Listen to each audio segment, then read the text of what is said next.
E aí, pessoal, beleza? Lionel, vamos continuar um pouquinho aqui acerca de contexto. Vou mostrar como utilizar contexto aqui em requisições, tá?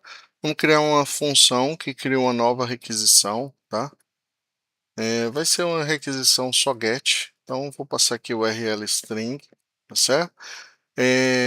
Para ter mais controle, eu vou criar essa requisição aqui do zero, tá certo? Não passar só a URL no HTTP GET, eu vou criar uma requisição. E aqui ó, eu crio uma new request, tá? Ele pergunta o método, eu vou utilizar o que o pacote me oferece, tá? Então, HTTP método get, vou passar o URL e vou passar o HTTP nobody, porque vai ser uma requisição get, então não precisaria do body, tá? Então, se o erro for diferente de nulo, o que a gente vai fazer? A gente vai printar esse erro aqui, né? Printline erro F, no caso só com... não, vou printar só o erro mesmo, certo? Printline erro, tá certo? E vou dar um return para ele sair da função, tá certo? Se essa requisição ela for bem sucedida, criada, né, se ela for criada, a gente vai utilizá-la agora para fazer uma request. Vou utilizar o default client, né, do pacote. Quando você não determina um client para uma requisição URL, você pode utilizar essa que é default, tá certo? Se você criar um client, você consegue ter maior controle sobre as propriedades desse client, mas como eu não estou criando, eu estou usando o default, esse default ele vai realizar essa requisição aqui, né? Ele vai executar essa requisição. E a execução dessa requisição, ele tem duas respostas, né? Ele retorna um ponteiro para response ou um erro, e um erro, né? Então a gente vai aqui tratar também, tá certo? Aqui eu vou colocar o seguinte, ó, na execução, ou durante a execução, né? Mas aqui na execução e aqui na criação, para a gente saber se a gente teve erro na criação ou na execução, no caso das requests, tá certo? E por final, eu só vou printar o status code, o que me interessa aqui é somente o status code da requisição. Então, has.statuscode, tranquilo? Dessa forma eu criei uma requisição. Tem um site, pessoal, que nos dá um endereço URL para você fazer a requisição com delay, tá? E eu quero mostrar justamente isso, então estou utilizando esse aqui.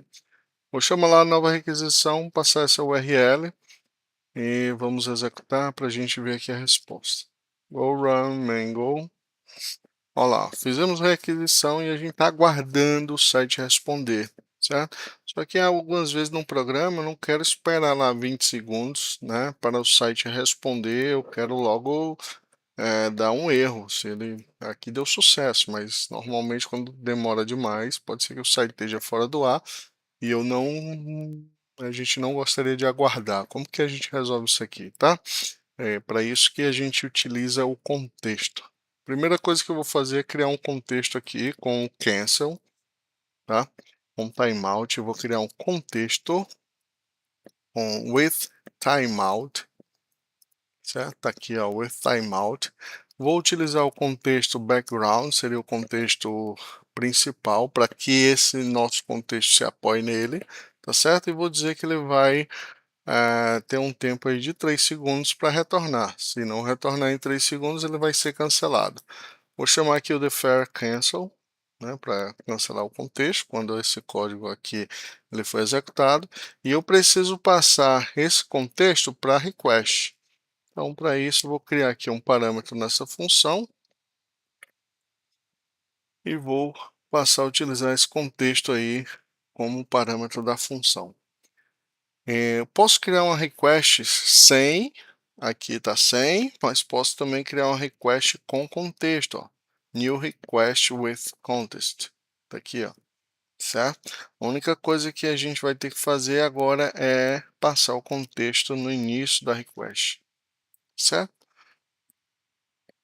Como essa requisição ela vai ter um delay aí de 20 segundos, e esse contexto ele vai ser cancelado em 3 segundos, a gente vai encontrar que na execução, tá? Ele não vai aguardar os 20 segundos e o contexto vai ser cancelado. Vamos ver aqui isso aqui funcionando agora. Lá, ele vai esperar 3 segundos. Na execução, ó, durante a execução, o contexto excedeu o tempo limite, ó, certo? Então aqui a gente desenvolvendo um sistema, a gente faria uma requisição a um site X. Se esse site demorar lá algo que a gente acredita que seja viável aguardar, se ele passar daquele valor, a gente considera esse site fora do ar, ou então atualmente ele está com muitas requisições, não está conseguindo processar, entendeu? A gente controla e não a ficar aguardando o site responder pelo tempo que ele quiser, entendeu? Com isso a gente poderia criar um circuit breaker aqui, ou então poderia fazer um retry posterior, né? Dar uma devolutiva para o nosso cliente, ó, tentei conectar o site, mas ele aparentemente agora está fora do ar, tente novamente daqui a alguns minutos, né? Então isso aí dá maior controle para a gente, tá? E também evita que essa requisição fique pendurada lá por tempo indeterminado, né? Eu sei que o Go vai tratar essa requisição aqui para que não tenha memory, não tenha vazamento de Go routine, né?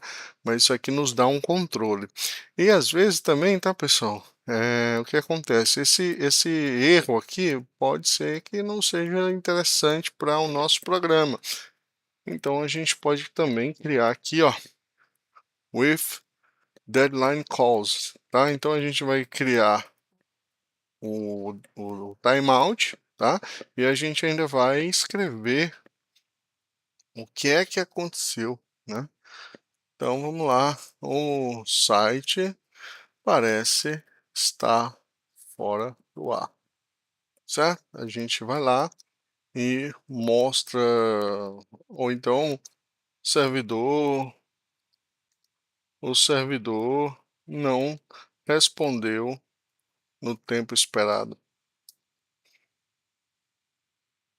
né? No tempo determinado, certo? Então isso aqui seriam a deixa eu ver aqui o que tá. The time is second 3. Erros new. O que tá errado aqui?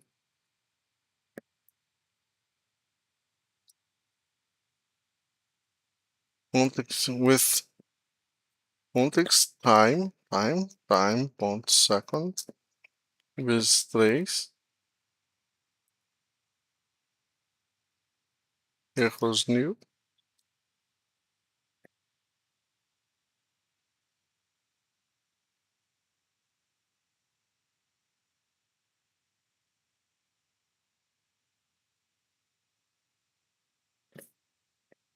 With time.